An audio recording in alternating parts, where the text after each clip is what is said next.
Duha ang patay samtang usa ang samdan human gipamusil ang usa ka sakyanan samtang nagbiyahe sa Dato Saudi ang patuan sa Maguindanao del Sur.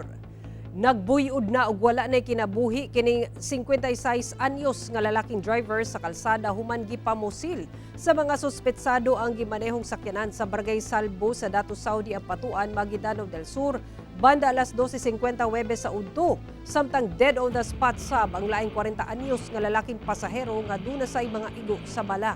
Matod sa Police Regional Office Bangsamoro Autonomous Region, duna pay laing usa ka lalaking kaubanan nga laborer ang giling gidala sa ospital aron mapatambalan human nasamdan sa pagpamusil.